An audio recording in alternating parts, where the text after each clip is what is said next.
পাঁচ সমষ্টি উপনিৰ্বাচনৰ ফলাফলৰ সমান্তৰালভাৱে দুখন ৰাজ্য মহাৰাষ্ট্ৰ আৰু ঝাৰখণ্ডত ইতিমধ্যে ভোট গণনা প্ৰক্ৰিয়া আৰম্ভ হৈছে। কোন ক'ত কেনেধৰণে আগবাঢ়ি আছে ঝাৰখণ্ডত আৰু মহাৰাষ্ট্ৰত। ইতিমধ্যে মহাৰাষ্ট্ৰত 288খন যি আসন আছে, এই আসনৰ প্ৰায় 100খনতকৈ অধিক আসনত ইতিমধ্যে বিজেপি যি অগ্ৰগতি, সেয়া ইতিমধ্যে NDA যি অগ্ৰগতি, NDA অগ্ৰগতি লাভ কৰিছে। ঝাৰখণ্ডত সমান্তৰালভাৱে মহাৰাষ্ট্ৰতো NDA অগ্ৰগতি দেখা পোৱা গৈছে। যিহেতু আমি কৈছোঁ যে দুখনকৈ ৰাজ্যৰ যি ধৰণৰ নিৰ্বাচনী যি প্ৰচাৰ আছিলে, আৰু ঝাৰখণ্ড আৰু মহাৰাষ্ট্ৰৰ ইতিমধ্যে যিগৰাকী বহুকেইগৰাকী ৰথী মহাৰথী ইতিমধ্যে ভাগ্য আজি নিৰ্ণয় হ'ব, আৰু বহুকেইগৰাকী ৰথী মহাৰথী ভাগ্য ইতিমধ্যে বন্দী হৈ আছিল ইভিএমত। আৰু ঝাৰখণ্ড মহাৰাষ্ট্ৰ ইতিমধ্যে কেনেধৰণে অগ্ৰগতি লাভ কৰিছে। ঝাৰখণ্ডতো ইতিমধ্যে দেখা গৈছে যে বিভিন্ন ধৰণে এটা চৰ্চা চলিছিল যে হেমন্ত সোৰেন আৰু চম্পাই সোৰেনৰ যিখন যুদ্ধ আছিল, সেই যুদ্ধৰ কাৰণে কিন্তু ইণ্ডিয়া জোঁটৰ যথেষ্ট ক্ষতি হ'ব বুলি সম্ভাৱনা কৰা হৈছিল। এই মুহূৰ্তত আমি ঝাৰখণ্ড আৰু মহাৰাষ্ট্ৰ কেনেধৰণে আগবাঢ়ি আছে আমি সবিশেষ জনাম। যিহেতু ঝাৰখণ্ডত NDA গোটে ইতিমধ্যে আগবাঢ়ি আছে। ইণ্ডিয়া গোট ইতিমধ্যে পিছ পৰি আছে। সমান্তৰালভাৱে মহাৰাষ্ট্ৰত যদি কওঁ, মহাৰাষ্ট্ৰতো NDA গোট ইতিমধ্যে অগ্ৰগতি লাভ কৰিছে। NDA গোটে ইতিমধ্যে অগ্ৰগতি কেনেধৰণে লাভ কৰিছে সবিশেষ আমি জানিম। আমাৰ যিহেতু ডেস্কত ইতিমধ্যে ছিনিয়ৰ যিগৰাকী ৰিপৰ্টাৰ আছে, কৌশিক ডাঙৰীয়া ওচৰলৈ মই যাম, আৰু কেনেধৰণে আগবাঢ়িছে মহাৰাষ্ট্ৰ ইতিমধ্যে আৰু ঝাৰখণ্ডৰ নিৰ্বাচনী ইতিমধ্যে যি ভোট গণনা প্ৰক্ৰিয়া আৰম্ভ হৈছে, পুৱাৰ ভাগৰ পৰা বেলট ভোট ইতিমধ্যে আৰম্ভ হৈছিল, কেনেধৰণে কোন আগবাঢ়ি আছে। নিশ্চয়কৈ পংকজ,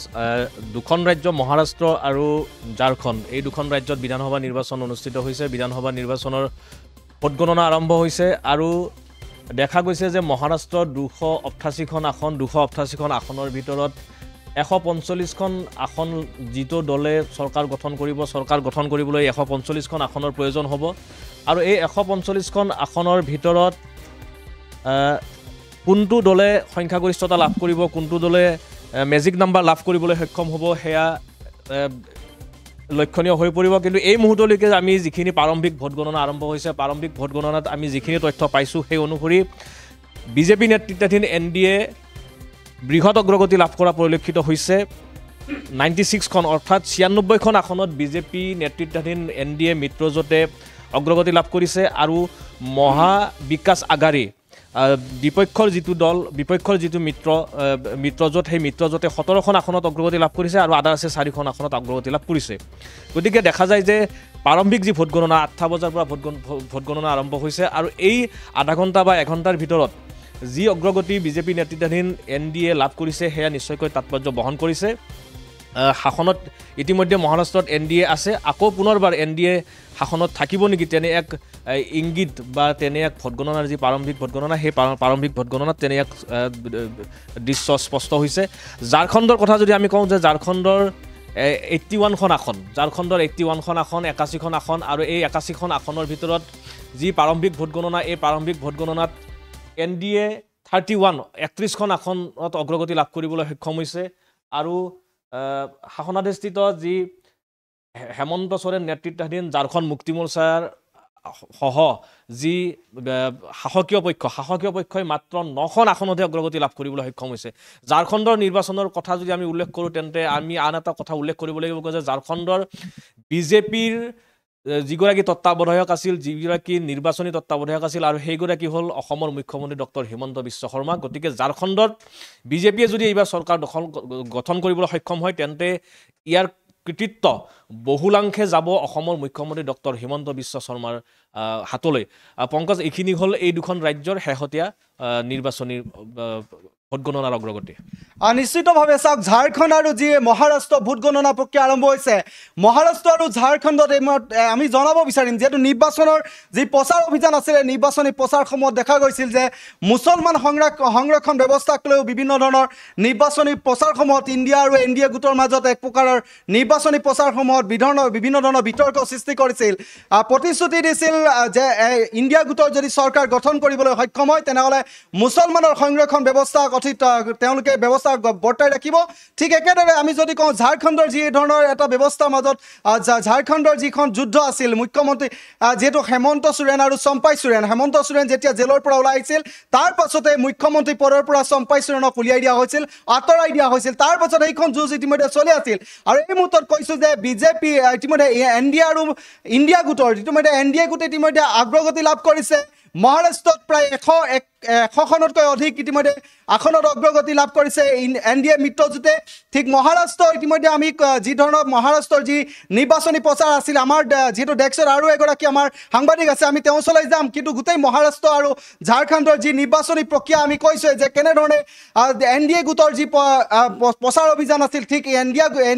ইণ্ডিয়া গোটৰ যি ধৰণৰ প্ৰচাৰসমূহ আছিল কেনেধৰণে আগবাঢ়িছিল কেনেধৰণে তেওঁলোকে প্ৰতিশ্ৰুতি দিছিল আৰু যিবোৰ আমি কৈছোঁ যে মুছলমান সংৰক্ষণ ব্যৱস্থাক লৈ যি ধৰণৰ নিৰ্বাচনী প্ৰচাৰ চলিছিল ঠিক হিমন্ত বিশ্ব শৰ্মাই ঝাৰখণ্ড বা মহাৰাষ্ট্ৰত যি ধৰণে তেওঁলোকে নিৰ্বাচনী প্ৰচাৰসমূহত কেনেধৰণে প্ৰতিশ্ৰুতি দিছিল আৰু 24ৰ যি লোকসভা নিৰ্বাচন আছিল 24ৰ লোকসভা নিৰ্বাচনৰ সময়তে দেখা গৈছিল যে এটা পৰিৱৰ্তন আহিছিল যে ইণ্ডিয়া গোটলৈ আচলতে ভোটাৰসকল ঢাল খোৱা বুলি ইতিমধ্যে বিভিন্ন ধৰণৰ প্ৰচাৰ চলিছিল আৰু কেনেধৰণে ইতিমধ্যে গোটেই বিষয়টো কেনেধৰণে চলিছে বা ইণ্ডিয়া বা এনডিএ গোটৰ কেনেধৰণে কোন ক'ত আগবাঢ়িছে গোটেই সবিশেষটো আমি যিহেতু দেখা গৈছে যে এনডিএ আৰু যদি আমি কওঁ মহাৰাষ্ট্ৰ যি নিৰ্বাচনী প্ৰচাৰসমূহ আছিল সেই প্ৰচাৰসমূহত যদি চাওঁ ইণ্ডিয়া গোটৰ আৰু এনডিএ গোটৰ যিখন যুদ্ধ আছিল সেইখন আছিলে মুছলমান সংৰক্ষণ ব্যৱস্থাক লৈ যিহেতু এনডিএ গোটে ইতিমধ্যে মোদীয়েও কৈছিলে যে যেতিয়ালৈকে বিজেপি চৰকাৰ থাকিব তেতিয়ালৈকে মুছলমানৰ সংৰক্ষণ ব্যৱস্থাৰ ক্ষেত্ৰত কঠোৰ তেওঁলোকে নীতি নিৰ্ধাৰণ যিখিনি থাকিব সেইখিনি থাকিব বুলি কৈছিল বৰ্তমানে যিটো অগ্ৰগতি তাৰ মাজতে মহাৰাষ্ট্ৰ বা ভোটাৰসকলক যিধৰণে আকৰ্ষিত কৰিবলৈ ইণ্ডিয়াৰ ৰাহুল গান্ধীয়ে ইতিমধ্যে কৈছিল যে ইণ্ডিয়া গোটৰ যেতিয়া চৰকাৰ গঠন হ'ব তেতিয়াহ'লে কিন্তু মুছলমানৰ সংৰক্ষণ ব্যৱস্থাটো তেওঁলোকে বৰ্তাই ৰাখিব এই যিখন যুঁজ আছিলে এই যুঁজখনৰ মাজতে কিন্তু এতিয়া দেখা গৈছে মহাৰাষ্ট্ৰত যথেষ্ট অগ্ৰগতি লাভ কৰি আছে এনডিএ কি ক'ব নিশ্চয়কৈ মহাৰাষ্ট্ৰত এনডিএ আগবঢ়াৰ অৰ্থাৎ নেশ্যনেল ডেম'ক্ৰেটিক ফ্ৰণ্ট আগবঢ়াৰ যথেষ্ট বহু কাৰণ আছে কাৰণ কি হৈছে বৰ্তমান সময়তো এনডিএ চৰকাৰ আছে বা একনাথ সিন্ধে চৰকাৰ আছে কি ধৰণে নাটকীয় চৰকাৰ পৰিৱৰ্তন হৈছে আমি গম পাওঁ মহাৰাষ্ট্ৰত পূৰ্বৰ যি চৰকাৰ আছে সেই চৰকাৰ ভাঙি অসমত বাহাৰ পাতিছিল অসমত বিধায়কসকল বাহাৰ পাতি চৰকাৰ সলনি কৰা হৈছিল একনাথ সিন্ধে মুখ্যমন্ত্ৰী হৈছিল বা দেৱেন্দ্ৰ ফাডনবিছ উপমুখ্যমন্ত্ৰী আছিল অজিত পাৱাৰ পৰৱৰ্তী উপমুখ্যমন্ত্ৰী হ'ল একেধৰণে যি নাটকীয় পৰিৱৰ্তন সেই নাটকীয় পৰিৱৰ্তনৰ মাজতে ৰাহুল গান্ধীয়ে এণ্ট্ৰি ঘটিল ৰাহুল গান্ধীয়ে পুনৰ চেষ্টা কৰিলে কি ধৰণে চৰকাৰ কৰিব পাৰি তাক লৈ চেষ্টা কৰিলে আৰু সেই চেষ্টাৰ মাজতে ৰাহুল গান্ধীয়ে তেওঁক যথেষ্টখিনি মহাৰাষ্ট্ৰত কিছু প্ৰতিশ্ৰুতি দিলে 3000কৈ মহিলাক প্ৰতিমাহে টকা দিম বুলি ক'লে বা কৃষকৰ ঋণ মাফ কৰিম বুলি ক'লে ঋণ মাফ কৰাৰ লগতে তেওঁ যথেষ্টখিনি কথা ক'লে তাৰ মাজতে বিজেপিৰ যিখিনি বিজেপি প্ৰতিশ্ৰুতি সেইখিনি আছে গতিকে মুছলমানৰ প্ৰসংগ আহিলে সংখ্যালঘুৰ প্ৰসংগ আহিলে বা উপঢৌকনৰ দৰে পৰিৱেশ অৰ্থাৎ প্ৰতিশ্ৰুতি দিয়া পৰিৱেশ আহিলে প্ৰতিশ্ৰুতি দিয়া লোৱাক লৈ কথা আহিল বহু কথা আহিল লগতে মহাৰাষ্ট্ৰৰ চৰকাৰৰ যি নাটকীয় পৰিৱৰ্তন হৈছিল আমি সকলোৱে গম পাওঁ যে অসমত কি ধৰণে আহি অসমৰ হোটেলত আহি বাহাৰ পাতিছিল বিধায়কসকলে বাহাৰ পাতি হঠাৎ নিশাৰ ভিতৰত চৰকাৰ সলনি হৈছিল মুখ্যমন্ত্ৰী হিমন্ত বিশ্ব তেওঁ যথেষ্ট তাত কেৰিয়াৰ আছিলে সেই পৰিৱৰ্তন সেই কথা আহিল আৰু এই মুহূৰ্তত যদি আমি চাওঁ যে 288খনকৈ যি মহাৰাষ্ট্ৰৰ বিধানসভা যি নিৰ্বাচন সেই আসনত বৰ্তমান সময়ত বিজেপি আগবাঢ়িছে 131খন 120খনত আগবাঢ়িছে কংগ্ৰেছৰ মহাজোঁট কংগ্ৰেছৰ যি ইউনাইটেড ডেম'ক্ৰেটিক ফ্ৰণ্ট সেয়া আগবাঢ়িছে অৰ্থাৎ আমি ক'ব পাৰোঁ যে মহা বিকাশ আঘাড়ী বা MVA বুলি আমি ক'ব পাৰোঁ এই MVA আগবাঢ়িছে গতিকে একেধৰণে ৰাজস্থানৰ ক্ষেত্ৰত আমি ক'ব ৰাজস্থানত যি ধৰণে আসন আছিল ৰাজস্থানৰ আসনৰ ক্ষেত্ৰত 81খন আসন আৰু 81খন আসনৰ ক্ষেত্ৰত যথেষ্টখিনি প্ৰতিশ্ৰুতি বন্যা বহিছিল য'ত ৰাহুল গান্ধীয়ে কৈছিল যে মহিলাসকলক 2500 টকাকৈ দিম বুলি মাহে তেওঁ কৈছিল সেই ধৰণৰ পৰিৱেশ অৰ্থাৎ ৰাজস্থানৰ ক্ষেত্ৰত ইণ্ডিয়া আৰু এনডিএ একেধৰণে মহাৰাষ্ট্ৰৰ ক্ষেত্ৰত MVA অৰ্থাৎ মহা বিকাশ আঘাড়ী আৰু এনডিএৰ মাজত যুঁজ চলিছে পুৱাৰ ভাগত যথেষ্ট এতিয়াতো বেছি সময় ভোট গণনা হোৱা নাই গতিকে পুৱাৰ ভাগত যদিও ক'বলৈ কিছু কথা কঠিন কিন্তু যি আৰ্লি যিটো কাউণ্টিং হৈছে আৰ্লি কাউণ্টিঙৰ ফালৰ পৰা গম পোৱা গৈছে যে বিজেপি আগবাঢ়িছে আৰু এক্সিট পোলৰ কথা ক'বলৈ এক্সিট পোলে যিখিনি এক্সিট পোল হৈছিল এক্সিট পোল কেতিয়াও একজেক্ট পোল নহয় কিন্তু তথাপি কিন্তু এক্সিট পোলত যথেষ্টখিনি ইংগিত দিয়া হৈছিল য'ত কোৱা হৈছিল যে এনডিএক অধিক আসন দিছিল এনডিএ চৰকাৰ কৰিব বুলি অধিক এক্সিট পোলে অৰ্থাৎ প্ৰায় 1 ডজন বা 11-12টাকৈ সংস্থাই যি এক্সিট পোল কৰিছিল সেই এক্সিট পোলৰ সময়ত অধিকাংশ অৰ্থাৎ 9-10টা সংস্থাই এনডিএ চৰকাৰ কৰিব বুলি কৈছিল গতিকে চৰকাৰ যিয়ে নহওক কিয় এক্সিট পোলে যিখিনি কথা কৈছিল বা আমি দেখিছোঁ কি ধৰণে আচলতে যেতিয়া কেন্দ্ৰত চৰকাৰ থাকে সেই দলটোৰ সপক্ষে বিভিন্ন সময়ত এক্সিট পোল যোৱা পৰিলক্ষিত হয় গতিকে সেই বিভিন্ন ধৰণৰ বিশ্লেষণ বা বিভিন্ন কথা বতৰাৰ মাজতে আজি যদি ভোট গণনা হৈছে গতিকে গণনাৰ সময়ত বৰ্তমান সময়ত পুৱাৰ ভাগত এতিয়া যিটো বেলতসমূহ গণনা হৈছে বেলট গণনাৰ সময়ত বিজেপি বা NDA আগবাঢ়িছে অৰ্থাৎ নেশ্যনেল ডেম'ক্ৰেটিক ফ্ৰণ্ট আগবাঢ়িছে একেধৰণে মহাবিকাশ আঘাড়ী বা কংগ্ৰেছৰ মহাজোঁট অথবা ইণ্ডিয়াৰ যি জোঁট আছে সেই জোঁট কিছু পৰিমাণে পিছ পৰি থকা পৰিলক্ষিত হৈছে কিন্তু গম পোৱা যাব আচলতে এই যি মুছলমান বা হিন্দুৰ প্ৰসংগ যিয়ে নহওক কিয় এই প্ৰসংগসমূহে ভোটাৰক যদিও আকৃষ্ট কৰে কিন্তু সকলো ভোটাৰক আকৃষ্ট কৰিব নহয় অৰ্থাৎ আমি গম পাওঁ যে সমাজত ক্লাছ আৰু মাছ দুটা থাকে অৰ্থাৎ ক্লাছখিনিয়ে সদায় প্ৰতিটো বস্তু ভালদৰে চাই লয় আৰু মাছখিনিয়ে অৰ্থাৎ যিখিনি একাংশ লোক থাকে যিখিনিয়ে তেওঁলোকে প্ৰতিশ্ৰুতি ঢৌত উটি যোৱা পৰিলক্ষিত গতিকে এই ক্লাছ আৰু মাছৰ মাজত যিটো ডিভিজন যিটো বিভাজন এই বিভাজনতে হয়তো গম পোৱা যাব কি হয় নিশ্চিতভাৱে চাওক মহাৰাষ্ট্ৰত আমি কৈছোঁৱেই যে মহাৰাষ্ট্ৰৰ প্ৰায় 288খন যি আসন আছে সেই 88খন আসনৰ 149খন আসনতে বিজেপিয়ে যিধৰণে প্ৰতিদ্বন্দ্বিতা আগবঢ়াইছে বিজেপি প্ৰাৰ্থী আছে সমান্তৰালভাৱে 81খন আসনত শিৱসেনা আছে NCPয়ে 59খন আসন অজিত পাৱাৰ NCPয়ে প্ৰতিদ্বন্দ্বিতা কৰিছে আৰু মহাৰাষ্ট্ৰ 101খন আসনত ইতিমধ্যে কংগ্ৰেছে ঠিক এনেধৰণে ইতিমধ্যে যি ধৰণৰ যুঁজ আৰু মহাৰাষ্ট্ৰ আৰু ঝাৰখণ্ডৰ এই মুহূৰ্তৰ যি ভোট গণনাত আগবাঢ়ি আছে NDA আৰু NDA মিত্ৰজোঁটৰ যি ধৰণৰ অগ্ৰগতি আমি কৈছোঁ ঝাৰখণ্ডত কিন্তু যদিহে ঝাৰখণ্ডত সঁচাকৈ NDA মিত্ৰজোঁটে চৰকাৰ গঠন কৰিবলৈ সক্ষম হয় তেনেহ'লে মুখ্যমন্ত্ৰী হিমন্ত বিশ্ব শৰ্মাৰ যথেষ্ট ক্ৰেডিট লাভ কৰিব কিয়নো হিমন্ত বিশ্ব শৰ্মাই ইতিমধ্যে তাত যিখিনি নিৰ্বাচনী প্ৰচাৰ চলাইছিল আৰু তাত যিধৰণে তেওঁ বক্তব্য আগবঢ়াইছিল প্ৰচাৰ চলাই যিখিনি ভাষণ দিছিল যে হিতাধিকাৰী আঁচনিয়ে কেনেধৰণে তেওঁ উন্নয়নৰ গংগা বুৱাব পাৰি বা অসমৰ হিতাধিকাৰী আঁচনিয়ে কেনেধৰণে জনসাধাৰণক সাধাৰণ দুখীয়া দৰিদ্ৰ ৰাইজক কেনেধৰণে লাভান্বিত কৰিছে কেনেধৰণে অৰুণোদয় আঁচনি তেওঁলোকে প্ৰদান কৰিছে কেনেধৰণে মইনা নিযুত আঁচনি প্ৰদান কৰিছে শিক্ষাৰ্থীসকল ভৱিষ্যত যিধৰণে গঢ়িব পৰাকৈ মইনা নিযুত আঁচনিয়ে শিক্ষাৰ্থীসকলক কেনেধৰণে লাভান্বিত কৰিব এই প্ৰতিখন আঁচনিক লৈ তেওঁ যেনেধৰণে তেওঁ ঝাৰখণ্ডতে হওক কেনেধৰণে নিৰ্বাচনী প্ৰচাৰ সভাসমূহত কেনেধৰণে নিৰ্বাচনী প্ৰচাৰ চলাইছিল সেয়া আমি ইতিমধ্যে প্ৰচাৰ কৰিছিলোঁ আৰু এই মুহূৰ্তত আমি কৈছোঁ যে আজিৰ দিনটোত যিহেতু